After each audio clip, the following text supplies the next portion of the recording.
कहानी शुरू होती है जियान से, जो एक साधारण से गांव की लड़की होती है। आज उसका यूनिवर्सिटी में पहला दिन होता है, इसलिए वह पूरे जोश और उत्साह के साथ कॉलेज जा रही होती है। तभी अचानक एक लड़का उससे टकरा जाता है। उस लड़के का नाम होता है चेंग। असल में चेंग एक दूसरी लड़की से बचने की कोशिश कर रहा होता है, जो उसके लिए केक लेकर आई होती है और उससे दोस्ती करना चाहती है। टक्कर लगने से जियान गिर जाती है, लेकिन चेंग बिना माफी मांगे वहाँ से चला जाता है। इस बात पर जियान को बहुत गुस्सा आ जाता है और दोनों के बीच बहस हो जाती है। पहली ही मुलाकात में दोनों एक दूसरे को बिल्कुल पसंद नहीं करते। थोड़ी देर बाद वही केक वाली लड़की चेंग के पीछे भागते हुए जियान से फिर टकरा जाती है और केक सीधे चेंग पर गिर जाता है। यह देखकर चेंग और ज्यादा भड़क जाता है और दोनों लड़कियों से कह देता है कि वह उन्हें दोबारा देखना भी नहीं चाहता। इसके बाद जियान अपने हॉस्टल के कमरे में जाती है, जहां उसकी मुलाकात अपनी रूममेट्स से होती है। उन्हीं में से एक होती है यूयू, जो वही केक वाली लड़की होती है। धीरे धीरे यूयू जियान से दूरी बनाने लगती है। कुछ समय बाद जियान को मंकी नाम के लड़के का मैसेज आता है, जो उसका क्लासमेट होता है। वह उसे स्विमिंग पूल के पास मिलने के लिए बुलाता है। जियान वहां पहुंचती है, लेकिन संयोग से उसकी मुलाकात फिर से चेंग से हो जाती है। चेंग समझता है कि जियान उसका पीछा कर रही है,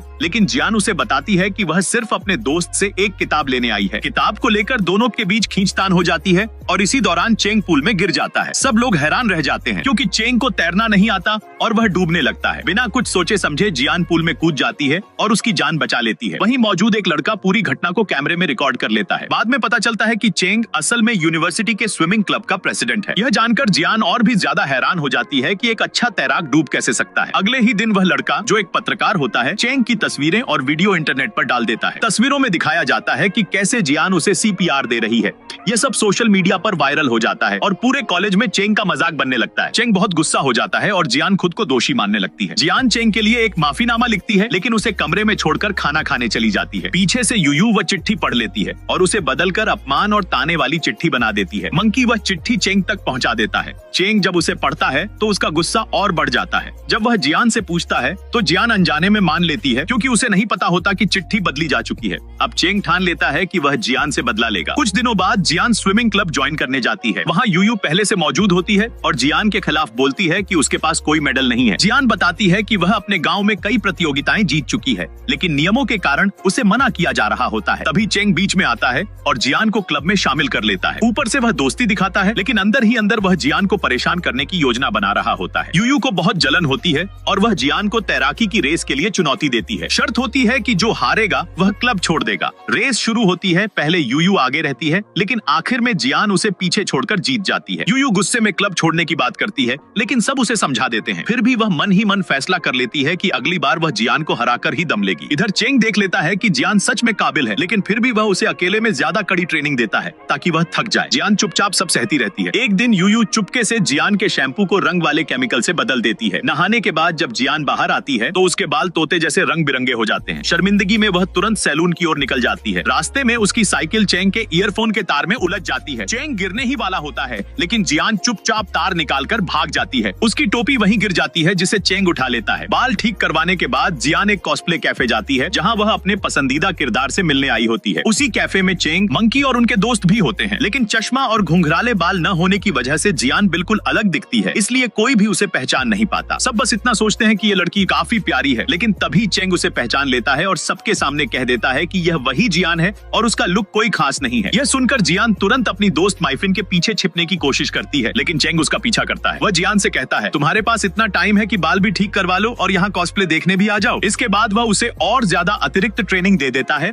ताकि उसे सबक सिखा सके। चेंग लगातार उसे परेशान करता रहता है, लेकिन जियान सब कुछ चुपचाप सहती रहती है। एक दिन जब जियान ऑफिस रूम में जाने वाली होती है तो वह बाहर से मंकी और चेंग की बात सुन लेती है। मंकी चेंग से कहता है कि क्या उसे नहीं लगता कि वह जियान के साथ ज्यादा सख्ती कर रहा है। इस पर चेंग जवाब देता है कि वह उससे बदला ले रहा है। यह सुनकर जियान गुस्से में अंदर आ जाती है और चेंग से कहती है कि वह बहुत बदतमीज है, लेकिन चेंग उल्टा उसी पर इल्जाम लगा देता है और उसे वही बदली हुई चिट्ठी दिखाता है जिसमें उसके लिए गालियां लिखी होती हैं। जियान समझाने की कोशिश करती है कि यह उसकी लिखी हुई चिट्ठी नहीं है, लेकिन चेंग उस पर भरोसा नहीं करता। तब जियान कहती है कि ठीक है, वह जो भी सजा देना चाहे दे दे ताकि मामला खत्म हो जाए। इस पर चेंग शर्त रखता है कि जियान 10 दिनों तक उसकी पर्सनल असिस्टेंट बनेगी और बिना सवाल किए उसकी हर बात मानेगी। मजबूरी में जियान इस शर्त को मान लेती है। इसके बाद चेंग ज्यादातर समय लाइब्रेरी में पढ़ाई करता है। उसे गणित बहुत पसंद होती है और वह एक रिसर्च बुक पढ़ रहा होता है जिसका नाम हाइपेटिया होता है। वह उस किताब में एक ऐसा सवाल लिख देता है जिसे वह खुद भी हल नहीं कर पाता। अचानक उसे कहीं जाना पड़ता है तो वह किताब वहीं छोड़ देता है। बाद में जब जियान लाइब्रेरी जाती है और वह किताब देखती है तो उस सवाल को पढ़कर पूरा दिन उसे हल करने में लगा देती है। अगले दिन जब चेंग दोबारा किताब खोलता है तो देखता है कि वह मुश्किल सवाल हल हो चुका है। यह देखकर वह बहुत खुश होता है और उस इंसान से मिलना चाहता है जिसने सवाल हल किया है। इसलिए वह किताब में एक और नया सवाल लिखकर छोड़ देता है। इसी बीच जियान ऑफिस रूम में जाती है जहाँ उसे चेंग की एक ट्रॉफी दिखती है जो उसकी स्विमिंग प्रतियोगिता की होती है, लेकिन वह टूटी हुई होती है। जियान उसे ठीक करवाने के लिए उसकी फोटो खींच लेती है। तभी चेंग वहाँ आ जाता है और जियान के हाथ में ट्रॉफी देखकर उस पर चिल्लाने लगता है। वह पुरानी यादों में खो जाता है और सोच लेता है कि ट्रॉफी जियान ने ही तोड़ी है। जियान उसे बताती है कि उसे ट्रॉफी पहले से टूटी हुई मिली थी और सबूत के तौर पर तस्वीरें भी दिखाती है, लेकिन गुस्से में चेंग उसका फोन जमीन पर फेंक देता है। इस पर जियान साफ कह देती है कि वह डरपोक नहीं है और अगर उसने कुछ किया होता तो मान लेती। उसे अब इस बात से कोई फर्क नहीं पड़ता कि चेंग उस पर भरोसा करे या नहीं। यह कहकर वह वहाँ से चली जाती है। चेंग को टूटी ट्रॉफी के पास एक म्यूजिक कॉन्सर्ट का टिकट मिलता है। वह अंदाजा लगाता है कि शायद ट्रॉफी तोड़ने वाला वही इंसान है जिसके लिए यह टिकट था, इसलिए वह रात में उस कॉन्सर्ट में चला जाता है। संयोग से उसी कॉन्सर्ट में जियान भी मौजूद होती है और उसका सीट नंबर ठीक चेंग की सीट के पास होता है। यह देखकर चेंग को और पक्का यकीन हो जाता है कि ट्रॉफी जियान ने ही तोड़ी थी। वह उस पर तंज कसता है जिससे जियान गुस्से में उठकर जाने की कोशिश करती है, लेकिन कॉन्सर्ट शुरू हो चुका होता है और वह बाहर नहीं जा पाती। धीमी और सुकून देने वाली संगीत की वजह से जियान वहीं बैठे बैठे सो जाती है। जब उसकी आंख खुलती है तो देखती है कि कॉन्सर्ट खत्म हो चुका है और सब लोग जा चुके हैं। वह भी बाहर निकलती है और रास्ते में चेंग को देखती है। जियान उससे पूछती है कि उसने उसे जगाया क्यों नहीं। चेंग मजाक में टाल देता है, लेकिन असल में उसने उसे इसलिए नहीं जगाया था क्योंकि वह जानता था कि जियान बहुत थकी हुई है। उसकी वजह वही अतिरिक्त काम थे। चेंग रास्ता भूल जाता है तो जियान उसे छोड़ने की पेशकश करती है। रास्ते में चेंग उससे कहता है कि वह आगे से उसे किसी भी कॉन्सर्ट का टिकट न दे क्योंकि वह अब नहीं आएगा। जियान हैरान होकर कहती है कि उसने कभी उसे बुलाया ही नहीं। इस पर चेंग कहता है कि वह झूठ न बोले क्योंकि उसे टूटी ट्रॉफी के पास वही टिकट मिला था। तब जियान को याद आता है कि कुछ घंटे पहले यूयू जबरदस्ती उसे कॉन्सर्ट का टिकट देकर गई थी, यह कहकर कि वह उससे माफी मांगना चाहती है। अब जियान समझ जाती है कि ट्रॉफी यूयू ने ही तोड़ी थी। गुस्से में वह वापस हॉस्टल जाती है और यूयू से सामना करती है, लेकिन यूयू सब कुछ नकार देती है और कहती है कि जब तक कोई सबूत नहीं है तब तक उस पर आरोप न लगाए। जियान और यूयू की जोरदार बहस हो जाती है और जियान वहाँ से चली जाती है। अब जियान फैसला कर लेती है कि वह किसी की मेहरबानी पर नहीं जिएगी। वह स्विमिंग क्लब छोड़ देती है और अपना ज्यादा समय लाइब्रेरी में बिताने लगती है। एक दिन उसकी दादी का फोन आता है, लेकिन जियान का फोन पहले ही चेंग की वजह से टूट चुका होता है। वह लाइब्रेरी के फोन से दादी से बात करती है। दादी उससे पूछती है कि क्या कोई उसे परेशान कर रहा है। जियान झूठ बोलकर कहती है कि वह बहुत खुश है, उसके दोस्त बहुत अच्छे हैं और क्लब में भी सब उसे पसंद करते हैं। चेंग ये सारी बात सुन लेता है और उसे अपने के पर बुरा लगता है। वह जियान के लिए एक नया फोन खरीदता है, लेकिन समझ नहीं पाता कि उसे कैसे दे। इसलिए वह उसे फोन करके कहता है कि वह 3000 शब्दों का एक आर्टिकल लिखे और बिना कुछ सुने कॉल काट देता है। जियान आर्टिकल लिखकर उसके पास जाती है और कहती है कि उसने क्लब छोड़ दिया है और अब वह उससे कोई काम न करवाए। तभी चेंग उसे नया फोन देता है और बताता है कि उसका पुराना फोन उसकी वजह से टूटा था। वह बहाना बनाकर कहता है कि यह उसका पुराना फोन है। जियान पहले मना करती है, लेकिन चेंग जोर देता है कि जब तक वह नया फोन न ले ले तब तक इसी का इस्तेमाल कर ले। मजबूरी में जियान फोन रख लेती है। धीरे धीरे दिन बीतने लगते हैं। दोनों असल जिंदगी में बात नहीं करते, लेकिन लाइब्रेरी की उसी गणित की किताब के जरिए एक दूसरे से सवाल जवाब करते रहते हैं। इसी बीच जियान को एक मैसेज मिलता है कि उसकी स्कॉलरशिप जारी रखने के लिए उसे तय ग्रेड बनाए रखने होंगे, जिनमें स्पोर्ट्स एक्टिविटी के मार्क्स भी शामिल हैं। अब जियान परेशान हो जाती है क्योंकि बाकी सभी क्लब्स की एंट्री बंद हो चुकी होती है। माइफिन उसे यूनिवर्सिटी की वेबसाइट चेक करने की सलाह देती है, लेकिन वहाँ भी कोई क्लब उपलब्ध नहीं होता। मजबूरी में जियान दोबारा चेंग के पास जाती है और उससे रिक्वेस्ट करती है कि वह उसके लिए रॉक क्लाइंबिंग क्लब को अप्रूव कर दे। चेंग बताता है कि वह क्लब तो बहुत पहले बंद हो चुका है। इस पर जियान कहती है कि अगर वह उस पर साइन कर दे तो वह क्लब दोबारा शुरू कर सकती है और इस तरह उसकी स्पोर्ट्स एक्टिविटी भी पूरी हो जाएगी। लेकिन चेंग उसका अनुरोध मानने से मना कर देता है क्योंकि rock climbing club swimming club का ही हिस्सा हुआ करता था। वह साफ इनकार कर देता है और वहाँ से कैफे चला जाता है जहाँ उसके दोस्त बैठे होते हैं। वहीं उसकी दोस्त की एक सहेली लिन भी होती है जो हाल ही में सफर से वापस लौटी होती है। लिन उनसे पूछती है कि उसके न रहने पर सब क्या कर रहे थे। मंकी मजाक में उसे बताता है कि चेंग एक मुसीबत वाली लड़की जियान से उलझ गया है। यह सुनकर लिन को जिज्ञासा होती है और वह जियान के बारे में और जानना चाहती है, लेकिन चेंग साफ कह देता है कि जियान कोई खास इंसान नहीं है। उसी वक्त जियान वहाँ पहुँच जाती है क्योंकि उसे अभी भी साइन चाहिए होता है। चेंग फिर मना कर देता है, लेकिन जियान उसका पीछा नहीं छोड़ती। इसी दौरान लिन जियान से दोस्ताना अंदाज में मिलती है, उसे अपने साथ बैठाती है और उससे बहुत अच्छे से बात करती है। जाते वक्त लिन जियान को एक तोहफा भी देती है, लेकिन जियान उसके पीछे जाकर तोहफा लौटा देती है और कहती है कि वह आज ही उससे मिली है, इसलिए ऐसे ही गिफ्ट लेना सही नहीं होगा। जियान के जाने के बाद लिन वह तोहफा कूड़ेदान में फेंक देती है। इससे साफ हो जाता है कि वह जियान की मौजूदगी से खुश नहीं थी। जियान दोबारा चेंग के पास जाती है और फिर से जिद करने लगती है। चेंग उसे बताता है कि वह रॉक क्लाइंबिंग के लिए बिल्कुल भी फिट नहीं है। वह उसे चट्टानों वाले एरिया में ले जाता है और कहता है कि अगर वह एक तय जगह तक चढ़कर दिखा दे तो वह साइन करने के बारे में सोचेगा। चेंग सही ही कह रहा होता है क्योंकि जियान को चढ़ाई के बारे में कुछ भी नहीं आता। जियान थोड़ा समय मांगती है और अकेले ही रोज मेहनत से अभ्यास करने लगती है। चेंग दूर से उसे देखता रहता है क्योंकि उसे डर होता है कि कहीं वह गिरकर चोट न खा ले। जब लिन यह सब देखती है तो वह चेंग से कहती है कि वह जियान को अपने क्लब से मिलवाए। चेंग उसे ले जाने लगता है लेकिन जियान भी उनके पीछे पहुंच जाती है और कहती है कि वह अपनी काबिलियत दिखाने के लिए तैयार है। सब लोग इकट्ठा होकर उसे देखते हैं। जियान पूरी दीवार पर चढ़ने में कामयाब हो जाती है लेकिन नीचे उतरते वक्त उसका संतुलन बिगड़ जाता है। तब चेंग दौड़कर आता है और उसे गिरने से बचा लेता है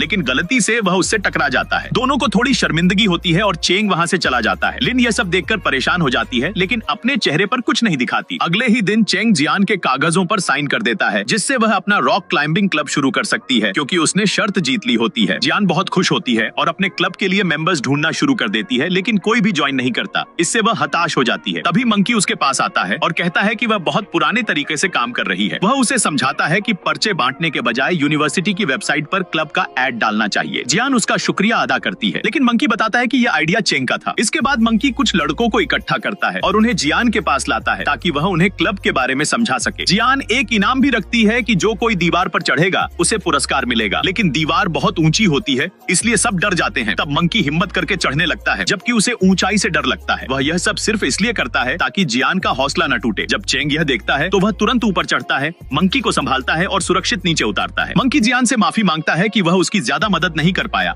लेकिन जियान कहती है कि सबसे जरूरी बात यह है कि वह ठीक है। इसके बाद मंकी चेंग को दीवार पर चढ़ने के लिए कहता है ताकि बाकी स्टूडेंट्स को हिम्मत मिले और जियान अकेली न रह जाए। चेंग मान जाता है और आसानी से दीवार पर चढ़ जाता है। इनाम के तौर पर उसे जियान के क्लब की लाइफ टाइम मेंबरशिप मिल जाती है। अब चेंग फंस जाता है क्योंकि वह इसे मना भी नहीं कर सकता। इसी का फायदा उठाकर जियान अगले दिन और भी मेंबर्स जोड़ लेती है। अगले दिन जियान गणित की क्लास अटेंड करती है। प्रोफेसर बहुत सख्त होते हैं और उनके सवाल काफी मुश्किल होते हैं लेकिन जियान को इससे कोई डर नहीं होता क्योंकि वह गणित में बहुत अच्छी होती है। चेंग भी उसी क्लास में मौजूद होता है। प्रोफेसर सभी को ग्रुप में बांट देते हैं और कहते हैं कि उस इंसान का नाम लिखो जिसके साथ तुम टीम में काम नहीं करना चाहते। जियान चेंग का नाम लिख देती है और चेंग जियान का। जब प्रोफेसर नाम देखते हैं तो हंसते हुए कहते हैं कि जिन दो लोगों ने एक दूसरे का नाम लिखा है वही एक टीम बनेंगे। इस तरह जियान और चेंग को मजबूरी में साथ काम करना पड़ता है। जियान उदास हो जाती है लेकिन स्कॉलरशिप बचाने के लिए उसे यह प्रोजेक्ट हर हाल में पूरा करना होता है। वह एक सर्वे तैयार करती है और स्टूडेंट से भरवाने की कोशिश करती है लेकिन कोई भी तैयार नहीं होता। तब वह चालाकी से चेंग को आगे कर देती है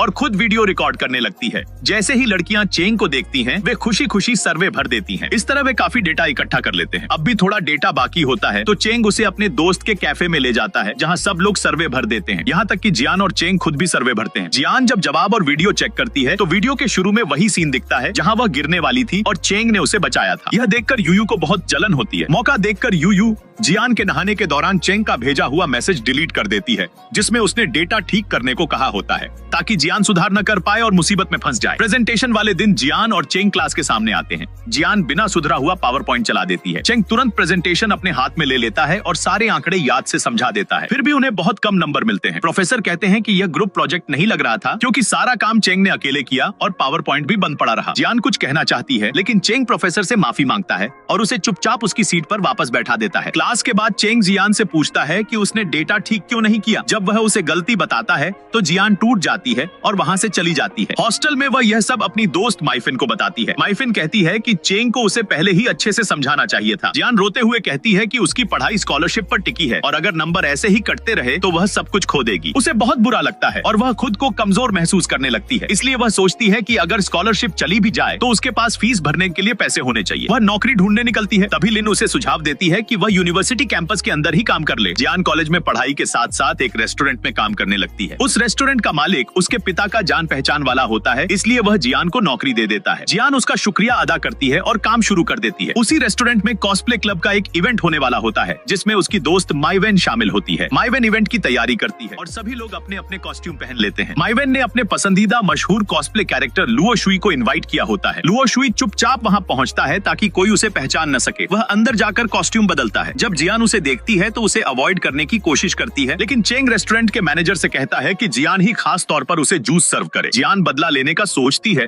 और जूस में कुछ मिला देती है लेकिन जब वह जूस सर्व करने जाती है तो देखती है कि उसी जूस के कई गिलास बन चुके हैं। उसने समझ नहीं आता कि कौन सा गिलास चेंग का है और वही जूस सबको बांट दिया जाता है। इसी दौरान एक बदतमीज रिपोर्टर जबरदस्ती लुओ शुई की फोटो खींचने की कोशिश करता है, लेकिन माइवेन उसका बचाव करती है। लुओ शुई मास्क पहने होता है, फिर भी माइवेन को उसकी आवाज जानी पहचानी लगती है। वह उसका नाम लेकर बुलाती है और वह गलती से जवाब दे देता है। तब माइवेन समझ जाती है कि उसका पसंदीदा कैरेक्टर असल में उनका ही क्लासमेट है। वह उससे कहता है कि यह बात दोनों के बीच सीक्रेट रहे। इवेंट शुरू होता है और लुओ शुई शानदार परफॉर्मेंस देता है। काम खत्म होने के बाद जियान चली जाती है, लेकिन चेंग उसका पीछा करता है और पूछता है कि वह उसे अवॉइड क्यों कर रही है। जियान कहती है कि उसने उसे बहुत हर्ट किया है और चली जाती है। चेंग को कुछ समझ नहीं आता। असल में जियान को लगता है कि चेंग ने जानबूझकर उसे डेटा करेक्शन का मैसेज नहीं भेजा था, जिसकी वजह से उसके मार्क्स कम हो गए। अगले दिन कॉलेज में प्रोफेसर एक नए रिसर्च प्रोजेक्ट की घोषणा करते हैं। जो स्टूडेंट इसमें हिस्सा लेंगे उनमें से कुछ के पेपर पब्लिश होंगे और उन्हें एक्स्ट्रा मार्क्स मिलेंगे। जियान बहुत खुश हो जाती है और उसे उम्मीद नजर आती है। लेक्चर के बाद उसकी मुलाकात लिन से होती है। जियान रेस्टोरेंट वाली घटना के लिए माफी मांगती है क्योंकि मैनेजर ने उसे नौकरी से निकाल दिया था। लिन उसे दूसरी नौकरी ऑफर करती है, लेकिन जियान मना कर देती है और कहती है कि वह खुद कोई रास्ता ढूंढ लेगी ताकि उसकी स्कॉलरशिप बच सके। जियान रिसर्च पर फोकस करने लगती है। माइवेन जियान की हालत देखकर चेंग से कहती है कि वह उसकी मदद करे क्योंकि जियान का परिवार आर्थिक रूप से कमजोर है। चेंग इमोशनल हो जाता है और जियान को अपने बनाए हुए नोट्स दे देता है और इसे अपनी तरफ से माफी कहता है। तभी जियान बताती है कि उसे कभी कोई करेक्शन वाला मैसेज मिला ही नहीं। चेंग उसे अपना फोन दिखाता है, लेकिन जियान अपने फोन में कुछ भी नहीं दिखा पाती। वे समझ जाते हैं कि यह सिर्फ एक गलतफहमी थी और साथ बैठकर रिसर्च लिखने लगते हैं। अगले दिन चेंग फिर जियान के साथ रिसर्च एडिट करने आता है। वह वॉशरूम जाता है और जियान का ध्यान उसके फोन पर जाता है। उसने पता चलता है कि चेंग ने जानबूझकर पुराने कवर में नया फोन छुपाया हुआ है। जियान शर्मिंदा हो जाती है और फोन के पैसे उसे ट्रांसफर कर देती है। चेंग पूछता है कि उसने ऐसा क्यों किया। जियान कहती है कि वह इतनी महंगी चीज उससे नहीं ले सकती और उसे नौकरी से निकलने से पहले की सैलरी मिल चुकी है। इधर माइवेन लुओ शुई से पूछती है कि उसने प्रतियोगिता के लिए अपना वीडियो क्यों अपलोड नहीं किया। वह बताता है कि उसका कॉस्ट्यूम फट गया है और दर्जी बाहर गया हुआ है। माइवेन पूरी रात मेहनत करके उसका कॉस्ट्यूम सिल देती है और सुबह उसे दे देती है। लुओ शुई बहुत खुश होता है और धन्यवाद देता है। प्रतियोगिता जीतने के बाद वह माइवेन से कहता है कि वह उससे कोई भी एहसान मांग सकती है। अगले दिन चेंग लाइब्रेरी जाता है और हमेशा की तरह उस अनजान लड़की से चैट करता है जो उसे मैथ्स की किताबों में मदद करती है। जब जियान लाइब्रेरी पहुंचती है तो उसे पता चलता है कि सामने वाला वही लड़का है। वह बहुत खुश होती है और मिलने के लिए एक्साइटेड हो जाती है। जियान अपना फोन माइवेन को दे देती है क्योंकि उसकी बैटरी खत्म हो रही होती है। उधर चेंग भी बहुत एक्साइटेड होता है। उसके दोस्त उसका मजाक उड़ाते हैं, लेकिन वह कहता है कि वह सिर्फ पढ़ाई के लिए मिल रहा है, डेट नहीं। उसी समय माइवेन और लुओ शुई एक लड़के से मिलने जाते हैं जो उसकी बनाई हुई मूर्तियां खरीदना चाहता है। वापसी में माइवेन गलती से जियान का फोन रेस्टोरेंट में भूल जाती है। जियान लाइब्रेरी में इंतजार करती रहती है, लेकिन चेंग को फोन आ जाता है कि कोई उसका फोन वापस करना चाहता है और तुरंत मिलने को कहता है। चेंग मजबूरी में चला जाता है। लिन को शक होता है और वह यह जानने के लिए उसी जगह पहुंचती है। वहां वह जियान को देखती है और समझ जाती है कि वही वह अनजान लड़की है। लिन दुखी होकर चली जाती है। चेंग को गलतफहमी हो जाती है कि जियान का बॉयफ्रेंड है। जियान इंतजार करते करते थक जाती है। किताब में एक मैसेज लिखकर चली जाती है। लिन पीछे से आकर वह मैसेज निकाल लेती है और वही किताब किसी दूसरे मैथ्स स्टूडेंट को दे देती है। लाइब्रेरी में वही लड़का किताब लेकर जाता है। जब चेंग लाइब्रेरी पहुंचता है और जियान को बाहर जाते देखता है तो तंज कसता है कि अभी अभी अपने रोमांटिक मीटअप से लौट रही हो। जियान हैरान होकर पूछती है कि उसे कैसे पता। चेंग उसे डांट देता है कि अनजान लड़कों से मिलना बेवकूफी है। जियान गुस्से में कहती है कि वह उस इंसान से काफी समय से बात कर रही है और उसकी लिखावट उसे बहुत पसंद है। इसी बीच जियान के फोन पर प्रिय नाम से कॉल आता है। चेंग और भी गलत समझ लेता है, लेकिन कॉल उसकी दादी का होता है। दादी से बात करते देख चेंग को जलन होती है और उसे लगता है कि जियान किसी से प्यार करती है। अगले दिन जियान और माइवेन स्विमिंग क्लब के एक सिंगल्स एक्टिविटी में हिस्सा लेते हैं, जहां सब अपनी इच्छाएं लिखते हैं और चिट्स के जरिए बांटी जाती हैं। चेंग अपनी इच्छा लिखता है कि कोई उसकी मुश्किल मैथ्स की इक्वेशन हल कर दे। किस्मत से वही इच्छा मंकी के हाथ आ जाती है। चेंग को जो इच्छा मिलती है उसमें लिखा होता है, मैं अपने पेन फ्रेंड से मिलना चाहती हूँ। चेंग टूट जाता है क्योंकि वह जियान को पसंद करता है। बाद में पता चलता है कि असल में माइवेन और जियान ने एक दूसरे के लिए इच्छाएं लिखी थी। लाइब्रेरी में चेंग जियान को वही किताब पढ़ते देखता है जिसे उसका पेन फ्रेंड ढूंढ रहा था। उसे शक होने लगता है कि वही अनजान लड़की जियान है। तभी जियान का फोन बजता है,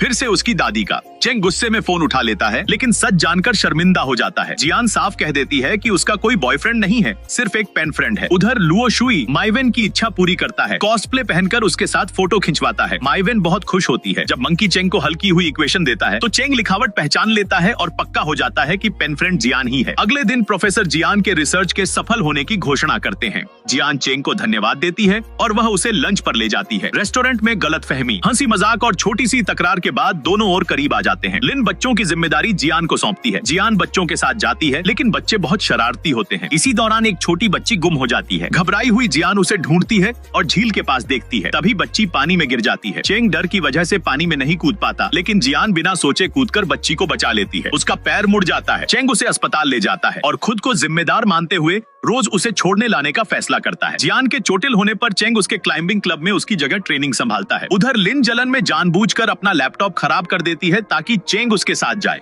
वह चेंग के साथ फोटो खिंचवाकर सोशल मीडिया पर डाल देती है। जियान जब फोटो देखती है तो आहत हो जाती है और अगले दिन चेंग से कह देती है कि अब उसे छोड़ने की जरूरत नहीं। चेंग लाइब्रेरी में मैथ्स की किताब वापस रख देता है ताकि जियान से फिर संपर्क हो सके। जब जियान किताब लेती है तो उसे अपने पेन फ्रेंड का मैसेज मिलता है। वह माफी मांग रहा होता है। जियान बहुत खुश हो जाती है। पढ़ाई के दौरान बिजली चली जाती है। अंधेरे में जियान बताती है कि उसका पेन फ्रेंड फिर से संपर्क में है और उसने अपना नंबर भी दिया है, लेकिन 2 अंक मिट गए हैं। चेंग वही 2 अंक बताने को कहता है। कॉल मिलती है और फोन चेंग का ही बजता है। दोनों समझ जाते हैं कि वे ही एक दूसरे के पेन फ्रेंड हैं। चेंग जियान के लिए क्लाइंबिंग शूज खरीदता है। रास्ते में वह एक बुजुर्ग महिला की मदद करता है जो असल में जियान की दादी होती है। दादी समझ जाती है कि चेंग जियान को पसंद करता है। जब जियान वहां आती है और गिफ्ट देखती है तो खुश हो जाती है। बाद में चेंग को दादी की मेडिकल रिपोर्ट दिखती है और उसे पता चलता है कि उन्हें दिल की गंभीर बीमारी है। दादी उससे कहती है कि वह यह बात जियान से अभी न बताए। चेंग वादा करता है। उधर लिन को लगता है कि चेंग और जियान का रिश्ता अब गंभीर हो रहा है, तो वह जियान को बुलाकर कहती है कि उसे किसी से प्यार हो गया है और वह नहीं जानती कि शुरुआत कैसे करे। लिन जियान को बताती है कि वह चेंग से प्यार करती है। जियान अंदर से टूट जाती है, लेकिन बाहर से सपोर्ट दिखाती है और कहती है कि जब भी वे अपना रिश्ता बताएंगे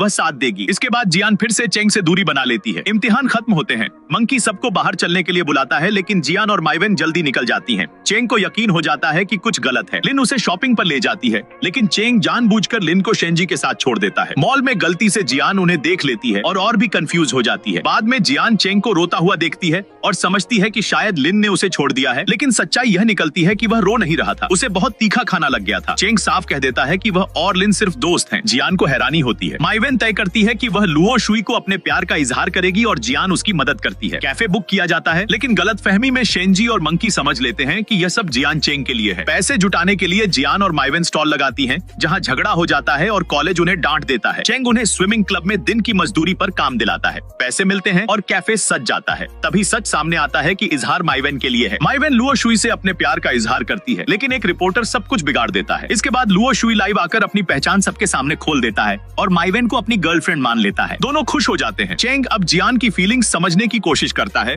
लेकिन गलती से सुन लेता है कि जियान को उससे प्यार नहीं है। वह टूट जाता है। लिन जियान से मदद मांगती है कि वह चेंग को फिर से स्विमिंग प्रतियोगिता के लिए तैयार करे। जियान को पता चलता है कि चेंग को पानी से जुड़ा ट्रॉमा है। वह उसकी मदद करने का फैसला करती है। न्यू ईयर पार्टी में माइवेन गेम रखती है। चेंग जियान को चुनता है और उसे गिफ्ट देता है। वह अभी इजहार करने ही वाला होता है कि जियान अचानक स्क्रीन पर चेंग की पुरानी रेस का वीडियो चला देती है और उसे सरप्राइज बताती है, लेकिन चेंग का ट्रॉमा ट्रिगर हो जाता है। वह गुस्से में कह देता है कि जियान को उसकी जिंदगी में दखल देने का कोई हक नहीं है और वहां से चला जाता है। जियान समझ नहीं पाती कि उससे क्या गलती हुई, इसलिए छुट्टियां गांव में अपनी दादी के साथ बिताने का फैसला करती है। वहां दादी के नाम चेंग की तरफ से आया एक पार्सल मिलता है जिसमें दिल की दवाइयां होती हैं। जियान घबरा जाती है, लेकिन दादी उसे शांत करती है और कहती है कि चेंग ने दवाइयों की बात इसलिए छुपाई क्योंकि वह उसे दुखी नहीं करना चाहता था। फिर भी जियान डॉक्टर से मिलती है और पता चलता है कि दादी की हालत गंभीर है और उन्हें लगातार देखभाल चाहिए। जियान टूट जाती है क्योंकि दादी के अलावा उसका कोई नहीं है। इलाज के पैसे जुटाने के लिए जियान काम ढूंढती है, लेकिन गांव में कुछ नहीं मिलता। वह शहर लौटकर पर्चे बांटने का पार्ट टाइम काम करने लगती है। वहीं शिन्स और लिन उसे देख लेते हैं। शिन्स की गाड़ी खराब हो जाती है,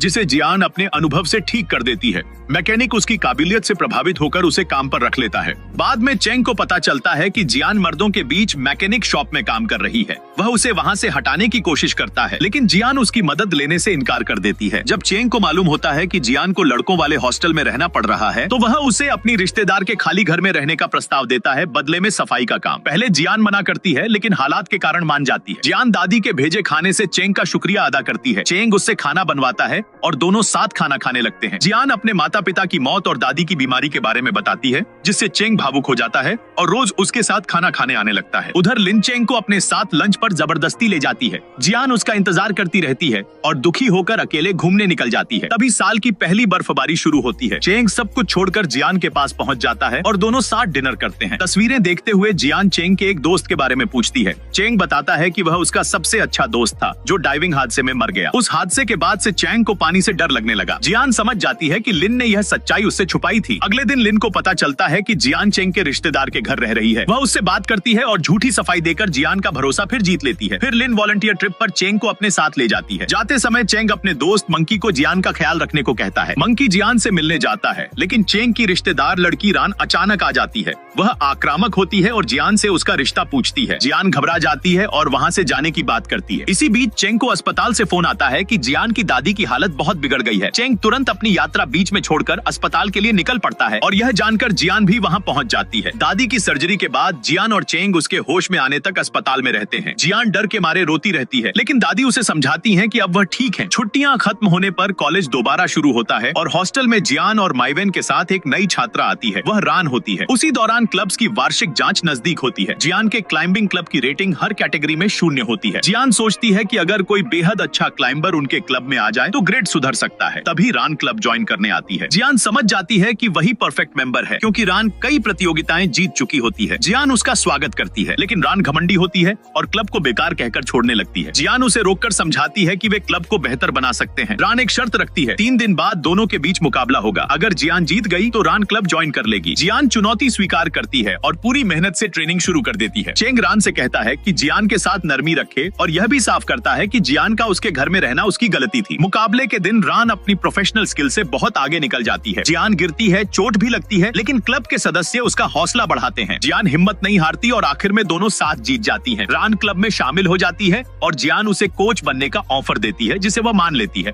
हालांकि रान की ट्रेनिंग बहुत सख्त होती है, जिससे क्लब के सदस्य परेशान हो जाते हैं। जियान उन्हें समझाती है कि रान उनकी भलाई के लिए ऐसा कर रही है। जियान क्लब के साथ रान का जन्मदिन मनाती है, जिससे रान का दिल बदलने लगता है। सेलिब्रेशन में रान, जियान और चेंग साथ पीते हैं। चेंग ज्यादा पी लेता है और जियान उसे सहारा देकर घर छोड़ आती है। उसका चेंग के लिए फिर से लगाव बढ़ जाता है। अगली सुबह चेंग को कुछ याद नहीं रहता और उसे पता चलता है कि जियान के लिए खरीदी गई चेन गायब है। असल में वह चेन रान के गिफ्ट्स में चली जाती है। रान को वह चेन पसंद नहीं आती और उस पर लिखा नाम वह पढ़ नहीं पाती। जियान पढ़कर बताती है कि उस पर उसके स्पोर्ट्स आइडल का नाम लिखा है। रान समझ जाती है कि चेन चेंग ने जियान के लिए ली थी और वह उसे जियान को लौटा देती है। जब चेंग जियान के गले में चेन देखता है तो गलतफहमी में सोच लेता है कि उसने उससे प्यार का इजहार कर दिया है। बाद में रान उसे फोन करके पूरी सच्चाई बता देती है, जिससे चेंग शर्मिंदा हो जाता है। मंकी, रान और चेंग साथ लंच करते हैं। मंकी समझ जाता है कि जियान ही चेंग की पेन फ्रेंड है। चेंग मान लेता है कि वह जियान से प्यार का इजहार करना चाहता है, लेकिन सही मौके का इंतजार कर रहा है। रान और माइवेन जियान को पॉटरी एक्टिविटी पर ले जाती हैं। जियान अपने हाथों से एक मग बनाती है। दोस्तों की योजना के तहत जियान को एक इंट्रोडक्शन पार्टी में भेजा जाता है ताकि चेंग को जलन हो। मंकी उसे पार्टी का टाइम और तस्वीरें दिखाता है। चेंग जलन महसूस करता है और पार्टी में पहुंचकर गुस्से में जियान को गिफ्ट देता है। वही मग उसका गिफ्ट होता है। जियान हैरान होकर उससे पूछती है कि वह उससे इतना नाराज क्यों है। चेंग को पहले लगा कि जियान ने उसे गुस्से में गिफ्ट दिया है। वह उसे चिढ़ाता है, जिससे जियान गुस्सा हो जाती है और उसे गाली देकर छोड़ देती है। बाद में चेंग गिफ्ट खोलता है और समझ जाता है कि वह जियान के लिए था। वह दौड़कर उसे पकड़ता है, सब कुछ स्पष्ट करता और प्यार का इजहार करता है। जियान भी खुश होकर अपने प्यार का इजहार करती है। अब दोनों आधिकारिक तौर पर डेटिंग शुरू करते हैं और चेंग अपने क्लब के दोस्तों के सामने अपनी रिलेशनशिप अनाउंस कर देता है। लीन वहाँ होती है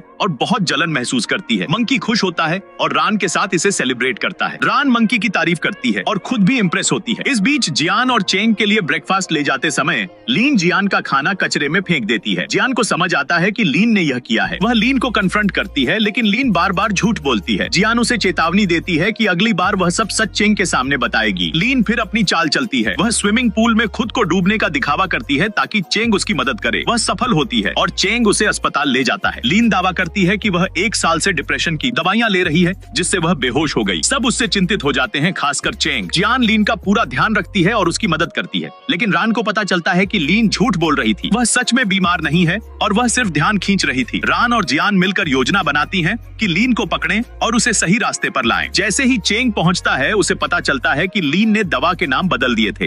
रान जियान के साथ यह सब चेंग को बताती है। अंत में सच सामने आता है और लीन नाराज होकर दूर चली जाती है। जियान और चेंग दोनों तनाव में रहते हैं क्योंकि वे लीन को संभालना चाहते हैं, लेकिन रान मदद करती है और चीजें ठीक करने में उनका साथ देती है। चेंग अब धीरे धीरे समझ रहा है कि लीन के झूठ और चालाकी का असली मकसद क्या था और वह सोच में पड़ जाता है कि इसे कैसे संभालना है। लीन डॉक्टर को दिखाकर कहती है कि वह स्वस्थ है और कोई बीमारी नहीं है, लेकिन चेंग ने जियान के लिए जासूसी कर रखी थी और सब कुछ सुन लेता है। रान भी वहाँ होती है। रान लीन को सच बोलने के लिए चुनौती देती है और बताती है कि कोई भी लड़की जो चेंग के करीब आती है वही चालाकी अपनाती है। लीन स्वीकार करती है कि उसने सब किया क्योंकि वह चेंग से प्यार करती थी। चेंग साफ कहता है कि वह जियान से प्यार करता है और लीन का प्यार या उसके झूठ उसे प्रभावित नहीं कर सकते। लीन बाद में अपने परिवार के पास छुट्टी पर चली जाती है। शेंजी उसे अलविदा कहते हुए बताता है कि वह अच्छा लड़का है और उसे याद करेगा। इस बीच जियान अपने दोस्तों के साथ मिलकर चेंग का पानी के डर पर काम करना शुरू करती है। वे उसे धीरे धीरे खुले पानी में बहने और सांस रोकने की ट्रेनिंग देते हैं। जियान वीडियो और एक्टिंग के जरिए उसे प्रेरित करती है। इस प्रक्रिया में चेंग अपने दोस्त की मौत की यादों से जूझता है। मैफिन और बाकी दोस्त सब मिलकर चेंग की मदद करते हैं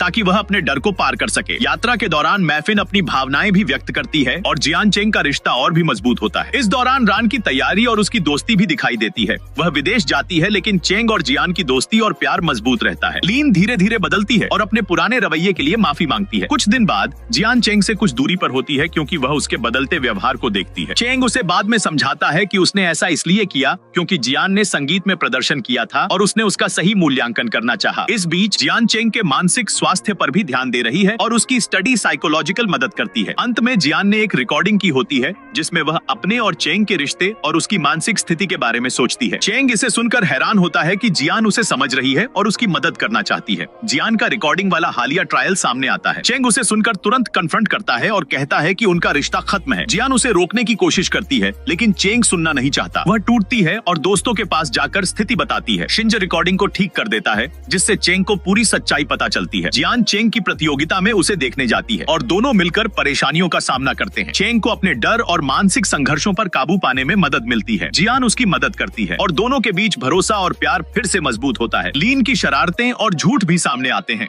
चेंग और शिंज समझते हैं कि लीन ने उनका इस्तेमाल किया और उसे दोस्ती की सीमाओं में ही रखा। लीन को पछतावा होता है लेकिन चेंग अब उसे आगे से गंभीरता से नहीं लेता। समय बीतता है। चेंग मानसिक रूप से मजबूत होता है, अपनी बचाव क्षमता में सुधार करता है और अपने दोस्त के सपनों को पूरा करता है। वह कॉलेज से ग्रेजुएट होता है अपने दोस्तों लॉशोई और मोंकी के साथ। अंत में चेंग अपने भाषण में सभी का धन्यवाद करता है, खासकर जियान का जिसने उसे उम्मीद दी। वह खुलकर जियान के लिए अपने प्यार का इजहार करता है। जियान भी उसे अपने दिल की बात बताती है। सभी खुश होते हैं, उनका प्यार मजबूत होता है और कहानी एक सुखद अंत पर समाप्त होती है।